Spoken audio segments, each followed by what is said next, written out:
हाय दोस्तों, कैसे आप सब। उम्मीद करते हैं बढ़िया ही होंगे।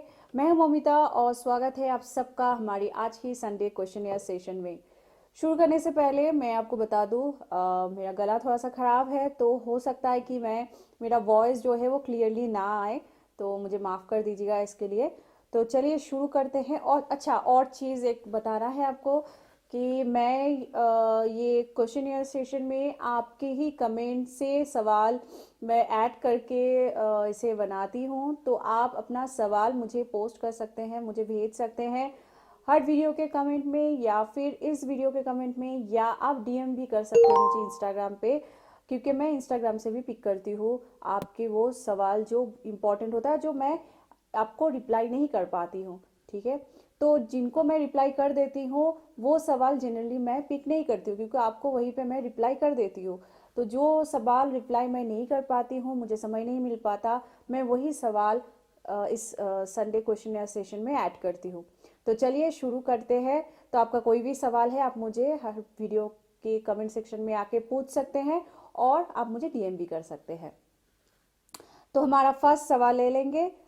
फर्स्ट सवाल वरुण सिंह पूछ रहे हैं। हेलो मैम, मैंने पहले से जीटीआई एग्जेम्पशंस लेके लिस्टिंग कर रखी है, लेकिन अब दूसरे नाम से ट्रेडमार्क लेना चाहता हूँ, तो क्या उनका ब्रांड नेम चेंज हो जाएगा या नहीं, नई लिस्टिंग करनी पड़ेगी? नहीं, आपको नई लिस्टिंग करनी पड़ेगी, क्योंकि आप एक बार जब जीटीआई अप्रूवल ले लेते हैं किसी ब्रांड नेम से, तो फिर उसी ब्रांड नेम से आपको सेल करना होता है। जब आप ब्रांड नेम चेंज करते हैं तो अगेन आपको जीटीआई एग्जेम्पशन यानी कि जीटीआई अप्रूवल आपको लेना पड़ता है। तो आपने ट्रेडमार्क में अपना ब्रांड नेम चेंज किए हैं, तो आपको न्यू जीटीआई अप्रूवल लेना पड़ेगा अमेजन पे। नेक्स्ट क्वेश्चन पूछ रहे हैं Meenakshi electronics enterprises. Amazon PPC क्या है मैम, एंड ये काम कैसे करता है? देखिए, अमेजन पीपीसी का फुल फॉर्म है, पीपीसी का फुल फॉर्म होता है पे पर क्लिक। मतलब कस्टमर टैप करके या क्लिक करके आपके प्रोडक्ट पेज पे जो आता है, उसके बदले अमेजन आपसे चार्ज करता है। तो ये होता है पे पर क्लिक। ठीक है, तो ये एक एड कैंपेन का हिस्सा होता है जो आप अमेजन पे कैंपेन रन करते हैं। उसमें ये पीपीसी होता है कि आप जितना बिड अमाउंट भरेंगे, आप जितना कॉस्ट भरेंगे बिडिंग का, उसके अकॉर्डिंग आपको पीपीसी कैलकुलेट होगा, और फिर आपको वो चार्ज अमेजन को देना पड़ेगा। ठीक है, तो इसके ऊपर आपको डिटेल में जानना है तो आप मुझे कमेंट करके ज़रूर बताइए, और हो सकता है कि इसके बारे में और भी लोगों का क्वेश्चन रहेगा, तो मैं इसके ऊपर एक डिटेल में अलग से वीडियो बना दूंगी कि कैसे आपको पीपीसी कैसे आपको सेट करना है, और कैसे एड कैंपेन रन करना है अमेजन पर। नेक्स्ट क्वेश्चन बॉबी 16 पूछ रहे हैं। Hi ma'am, my questions are, is that profitable or good idea to sell imitation jewellery online? Should I post only on Amazon or Flipkart in the beginning, or both? देखिए, imitation jewellery से आप start कर सकते हैं अगर आप unique products लेके आ रहे हैं एट बेस्ट प्राइस। ठीक है, मैं हमेशा कहती हूँ कोई भी कैटेगरी से आप स्टार्ट कर रहे हैं तो यूनिक प्रोडक्ट्स आप लेके आइए, जो ऑनलाइन में बेच रहे हैं ऑलरेडी, जो जिसमें आपको कंपटीशन फेस करना पड़ता है। ऐसे प्रोडक्ट्स से थोड़ा सा हट के ऐसा प्रोडक्ट हो, वाव प्रोडक्ट हो, जिसपे कि कस्टमर देख के उसे खरीदे। ऐसा डिज़ाइन, ऐसा यूनिक डिज़ाइन आप लेके आइए, और गुड प्राइस में। ठीक है, क्योंकि अगर आप ज़्यादा भी प्राइस रख देंगे तो अगेन उसमें सेल आने का चांसेस काफ़ी हद तक कम हो जाता है। तो इसके लिए आप इमिटेशन ज्वेलरी से स्टार्ट कर सकते हैं, लेकिन गुड प्राइस, और मतलब आपका सोर्सिंग अच्छा होना चाहिए गुड प्राइस में, तभी आप प्रोडक्ट लेके आ सकते हैं। और यूनिक डिज़ाइन में आप प्रोडक्ट लेके आएंगे तो कोई दिक्कत नहीं होगा आपको। और आप पूछ रहे हैं कि अमेजन या फ्लिपकार्ट से स्टार्ट करना चाहिए। मैं तो बोलूँगी आपको आप दोनों से ही स्टार्ट करें, क्योंकि दोनों का लगभग कमीशन वगैरह सब एक ही है। तो फिर आपको थोड़ा बहुत अप डाउन होगा, ज़्यादा कुछ नहीं होगा। तो फिर आप अमेजन या फ्लिपकार्ट दोनों से ही एक साथ स्टार्ट कर सकते हैं। और आप पूछ रहे हैं, आपका नेक्स्ट क्वेश्चन है, I want to sell inner garments for ladies, do I need model for that, how much does they take? अब मॉडल शूट आपको इनर गारमेंट्स में कराना ही होगा, क्योंकि ये मैंडेटरी होता है। इनर गारमेंट्स अगर आप बेच रहे हैं तो मॉडल फोटोशूट आपको कराना ही पड़ता है। और मॉडल अगेन इसका जो कॉस्ट होता है ना, इसका डिपेंड करता है मॉडल जो आप सिलेक्ट करते हैं वो सिलेक्शन के ऊपर और अगेन लोकेशन के ऊपर। जैसे कि आप अगर मुंबई का मॉडल अगर डिसाइड कर रहे हैं, सिलेक्ट कर रहे हैं, तो फिर उनका चार्ज ज़्यादा होगा। और अगर दूसरे किसी लोकेशन से जैसे कि दिल्ली हो गया फिर बैंगलोर हो गया, तो उस हिसाब से लोकेशन वाइज मॉडल का कॉस्ट जो है थोड़ा बहुत कम होता है। तो मेरे हिसाब से हमारे जो सर्विस है उसमें हम लोग भी फोटोग्राफी के लिए मॉडल हम लोग सर्विस प्रोवाइड करते हैं। तो उसके अकॉर्डिंग आपका कॉस्ट आएगा कुछ 500 से लेके 800 के बीच में। अगेन वो मॉडल की सिलेक्शन के ऊपर डिपेंड करता है आप कौन से मॉडल सिलेक्ट कर रहे हैं। ठीक है, अगर आपको फोटोग्राफी मॉडल फोटोग्राफी की सर्विस अगर आपको चाहिए तो डिस्क्रिप्शन में आपको लिंक मिल जाएगा, लिंक में जाके आप अपना डिटेल भर दीजिए, हमारे टीम की तरफ से आपको कॉल आ जाएगी। नेक्स्ट क्वेश्चन है मोहम्मद सरुद्दीन, जिसके पास जीएसटी नंबर है तो क्या उसे भी जीटीआई लेना पड़ेगा? अब देखिए, जीटीआई अलग होता है, जीएसटी अलग होता है। जीएसटी हो गया गुड एंड सर्विस टैक्स, जो इंडियन गवर्नमेंट की रूल्स के मुताबिक ये टैक्सेशन सिस्टम है। ठीक है, तो आप जो भी टैक्स आप पे करते हो तो अकॉर्डिंग लाइक आप आईटीआर पे करते हो, आप अपने बिजनेस का जो टैक्स पे करते हो उसमें आपको जीएसटी भी लेना पड़ता है जब आप ऑनलाइन सेलिंग करते हो। ठीक है, अगर आप इंटरस्टेट सेल जैसे ही करते हो तो आपको जीएसटी लेना ही पड़ता है। तो ये हो गया टैक्स सिस्टम। लेकिन जीटीआई हो गया अमेजन पे जब आप ब्रांड अप्रूवल के लिए अप्लाई करते हो अपनी प्रोडक्ट सेल करने के लिए। ध्यान दीजिए, अमेजन प्लेटफॉर्म के लिए सिर्फ जीटीआई एप्लीकेबल होता है। ठीक है, मतलब आप अमेजन प्लेटफॉर्म को यूज करते हैं जब अपनी प्रोडक्ट को सेल करने के लिए, तो आपकी ब्रांड की अप्रूवल लेना जरूरी होता है। तो इसको कहते हैं जीटीआई एग्जेम्पशन। तो जीटीआई और जीएसटीआई में कोई तुलना ही नहीं होता, इसमें कोई मैच नहीं है। ठीक है, जीएसटी हो गया, शायद आपको जीएसटी आईएन भी कहीं पे सुनने को मिलता होगा, क्योंकि जीएसटी आइडेंटिफिकेशन नंबर। तो जीएसटी आईएन जो है वो है हमारी इंडियन गवर्नमेंट की टैक्स सिस्टम, और जीटीआईएन हो गया brand approval system on Amazon. Hopefully आपको ये क्लियर हो गया होगा। बहुत लोगों का ये डाउट रहता है जो न्यू सेलर होते हैं कि जीएसटीआईएन और जीटीआईएन में क्या फ़र्क है। ठीक है, तो उम्मीद करते हैं कि मैं इसका सही तरीके से आपको जवाब दे पाई हूँ। नेक्स्ट क्वेश्चन पूछ रहे हैं राहुल 22, जेनेरिक प्रोडक्ट के लिए पेंटेड इनवॉइस ही ज़रूरी है? Please ma'am tell me. I think आप पूछना चाहते हैं प्रिंटेड इनवॉइस ही ज़रूरी है कि नहीं।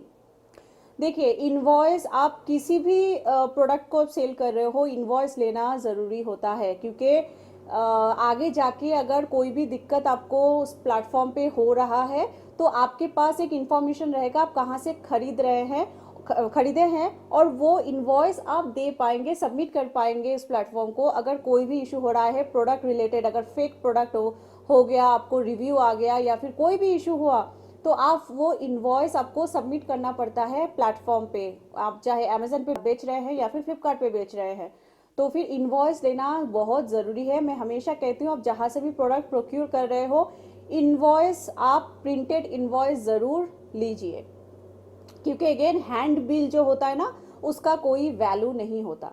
ठीक है, नेक्स्ट अविश दुबे पूछ रहे हैं, लोकल मार्केट से कोई प्रोडक्ट सोर्स करते हैं जो विदाउट जीएसटी इनवॉइस के होते हैं, उस कंडीशन में हमें जीएसटी कैसे पे करना होगा, और क्या मार्केट प्लेस की ओर से कोई दिक्कत हो सकता है क्या? Please help ma'am.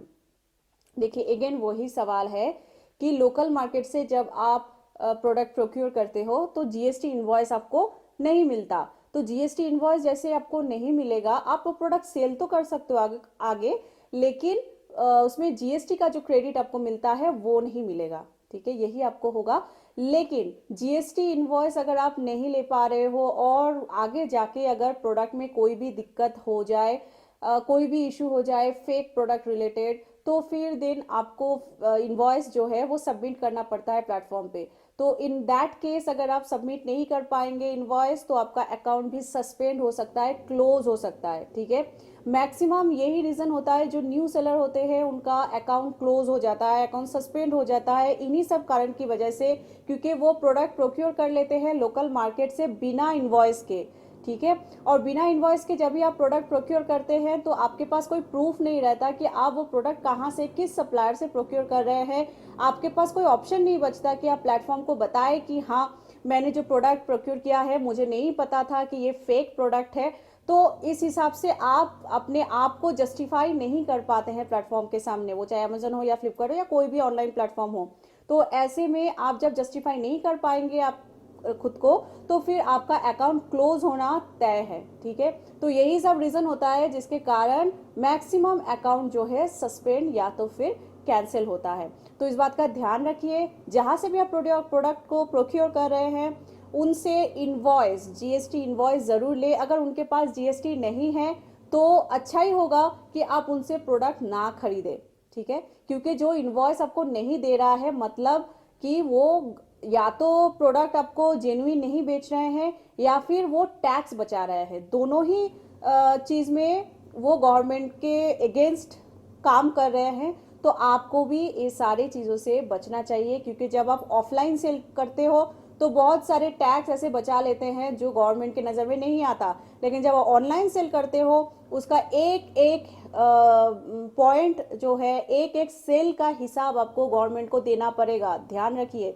तो इसमें जब जब भी आपका कोई भी इशू होगा तो अमेजन हो या फ्लिपकार्ट हो, ऑनलाइन प्लेटफॉर्म आपसे जीएसटी इनवॉइस मांगेंगे ही मांगेंगे कि कहाँ से आप खरीदे हैं, क्यों ये फेक प्रोडक्ट निकला, क्यों प्रोडक्ट में प्रॉब्लम आया है, क्यों कस्टमर बोल रहे हैं कि ये फेक प्रोडक्ट है या कोई और इशू है। तो फिर देन आपको इनवॉइस जो है वो देना पड़ेगा, और जब आप दे नहीं पाएंगे तो फिर उनके नज़रों में भी आप एज ए फेक सेलर बन जाएंगे, ठीक है। तो यही सब कारण होता है जो मैक्सिमम जो सेलर के अकाउंट जो है वो क्लोज हो जाता है। नेक्स्ट क्वेश्चन है रिनिका पूछ रहे हैं, दी नॉन ब्रांडेड प्रोडक्ट ही मेरे, बट अलग अलग लोग मेरे लिस्टिंग में अपनी मैपिंग ऐड कर रहे हैं, मेरी सेल नहीं हो रही है और कंप्लेन करने के बाद भी नहीं हट रही है, प्लीज़ दी कोई सोल्यूशन बताइए। देखिए सोल्यूशन आपके पास एक ही है, आप अपना ट्रेडमार्क अपने ब्रांड नेम पे रजिस्टर कराइए और फिर उसके बाद जब आप सबमिट करेंगे तो जो जितने भी लोग आपकी लिस्टिंग में ऐड हुआ है वो सब हट जाएंगे, क्योंकि आपके ब्रांड में ट्रेडमार्क आ जाएगा। अगर आपका ब्रांड का अभी तक ट्रेडमार्क नहीं है तो आप जितना भी टाइम आप रिक्वेस्ट करेंगे उसमें आपको कोई भी रिप्लाई नहीं आएगा, या फिर आपको कोई भी पॉजिटिव फीडबैक या पॉजिटिव स्टेप अमेजन की तरफ से नहीं होगा, ठीक है। तो आपको पहले ट्रेडमार्क कराना है अपनी ब्रांड नेम पे। नेक्स्ट पूछ रहे हैं रुद्रांश गोस्वामी, मैम मैं ये जानना चाहता हूँ कि अगर मेरा जीएसटी दिल्ली का है और पैन कार्ड और बैंक अकाउंट यूपी का है तो क्या मैं फ्लिपकार्ट पर सेल कर सकता हूँ या नहीं। आपका जीएसटी है दिल्ली का और पैन कार्ड, वैसे पैन कार्ड पैन इंडिया के लिए होता है, वो कोई स्टेट के लिए नहीं है, और बैंक अकाउंट भी यूपी का है, ठीक है, लेकिन आपका जीएसटी दिल्ली का है। तो क्या मैं फ्लिपकार्ट पे सेल कर सकता हूँ। हाँ आप फ्लिपकार्ट पे सेल कर सकते हैं। अगर आपका दिल्ली का जीएसटी है तो फिर आपको दिल्ली का कोई पिकअप एड्रेस भी देना पड़ेगा, ठीक है। यूपी का आप पिकअप एड्रेस नहीं दे पाएंगे। यूपी का अगर आपका बैंक अकाउंट है तो भी आप दे सकते हैं, उसमें कोई दिक्कत नहीं होता, और पैन कार्ड पैन इंडिया के लिए होता है तो इसमें कोई दिक्कत नहीं होता। लेकिन पिकअप एड्रेस जो है, आप जिस स्टेट का जीएसटी दे रहे हैं उसी स्टेट का पिकअप एड्रेस होना चाहिए, नहीं तो फिर मिसमैच हो जाएगा, आपके अकाउंट फिर ओपन नहीं होगा। तो अकाउंट ओपन करने के लिए जिस स्टेट का आप जीएसटी दे रहे हैं उसी स्टेट का आप पिकअप एड्रेस आपको भरना पड़ेगा, इतना ही है। नेक्स्ट क्वेश्चन पूछ रहे हैं Shailesh Rajput, hi ma'am, Amazon पे जो प्रोडक्ट पे सेल और लिस्ट ऑप्शन आता है उस प्रोडक्ट को हम उसी लिस्टिंग में सेल कर सकते हैं क्या। हाँ आप कर सकते हैं, उसे प्रोडक्ट मैपिंग कहा जाता है। आप दूसरे के लिस्टिंग में अपना जस्ट प्राइस और एसक्यू डाल के, इन्वेंट्री डाल के आप प्रोडक्ट सेलिंग करना स्टार्ट कर सकते हैं। लेकिन यहाँ पे ध्यान दीजिए, ये बहुत इजी आपको लग सकता है क्योंकि आपको अलग से लिस्टिंग करने की ज़रूरत नहीं है, पहले से ही किया हुआ है, उस पर हम डायरेक्टली जाके डाल देते हैं अपना SKU इन्वेंट्री और फिर आप सेल करना शुरू कर देते हैं। लेकिन इसमें ज़्यादातर सेलर ये गलतियां करते हैं क्योंकि वो भूल जाते हैं जो लिस्टिंग आप कर रहे हैं, ठीक है, जो जिसमें आप मैप कर रहे हैं उनका अगर ट्रेडमार्क है तो फिर आपके ऊपर फिर एक्शन लिया जा सकता है। अमेजन पे आपका अकाउंट सस्पेंड या कैंसिल हो सकता है क्योंकि आप दूसरे के ट्रेडमार्क ब्रांड पे आप अपना लिस्टिंग करने की कोशिश कर रहे हैं। सेल ऑन अमेजन या लिस्टिंग ऑन अमेजन तभी आपके ऊपर तभी आपके लिए लागू होगा जब वो ब्रांडेड आइटम होगा। सपोज कोई लैक्मी का प्रोडक्ट है, ठीक है, तो उसमें आपके पास अगर ब्रांड ऑथराइजेशन लेटर है, आपके पास ऑथराइजेशन है, डिस्ट्रीब्यूटरशिप है, तो फिर आप जाके सेल कर सकते हैं। लेकिन ध्यान दीजिए यहाँ पे ब्रांडेड आइटम्स अगर आप सेल कर रहे हैं, आपके पास ऑथराइजेशन है, तभी सेल ऑन अमेजन आप यूज कर सकते हैं, प्रोडक्ट मैपिंग यूज कर सकते हैं। लेकिन बिना ब्रांडेड का जिनका भी प्राइवेट लेवल ब्रांड होता है, XYZ कोई भी ब्रांड हो सकता है, प्राइवेट लेवल ब्रांड हो सकता है कि कोई प्राइवेट लेवल जेनेरिक आइटम्स के साथ भी जेनेरिक आइटम्स कोई लिस्टिंग किए हैं अपने प्राइवेट लेवल पे और वही प्रोडक्ट आपने भी प्रोक्योर किए हैं, तो उस लिस्टिंग में आप मत मैप कर दीजिएगा। उसमें आपको अलग से लिस्टिंग करना पड़ेगा अपने ब्रांड नेम पे GTIN अप्रूवल लेके या फिर जेनेरिक ब्रांड नेम डाल के भी आप सेल करना स्टार्ट कर सकते हैं। समझ गए होंगे अब मैं क्या बता रही हूँ आपको। मैपिंग तभी आप करें जब वो ब्रांडेड आइटम्स हो, आपके पास ब्रांड ऑथराइजेशन लेटर हो, तभी आप उसमें सेल ऑन अमेजन का जो बटन है लिस्टिंग के लिए वो आप यूज करें मैपिंग के लिए। अदरवाइज अगर आप किसी भी प्राइवेट लेवल के लिस्टिंग में ऐसे ही ऐसे ही प्रोडक्ट को मैप करेंगे तो फिर आपका अकाउंट सस्पेंड हो सकता है, क्लोज हो सकता है, क्योंकि वो प्राइवेट लेवल ब्रांड है, वो आपको ऑथराइज नहीं कर रहे हैं सेल करने के लिए, ठीक है। अगर हाँ उन ब्रांड से आप पूछ रहे हैं कि आप उन ब्रांड से कांटेक्ट करके उनका ऑथराइजेशन लेटर ले रहे हैं तो फिर कोई दिक्कत नहीं है, ठीक है। तो ऐसे ही किसी भी लिस्टिंग को आप देख के तुरंत प्रोडक्ट मैपिंग मत कर दीजिएगा।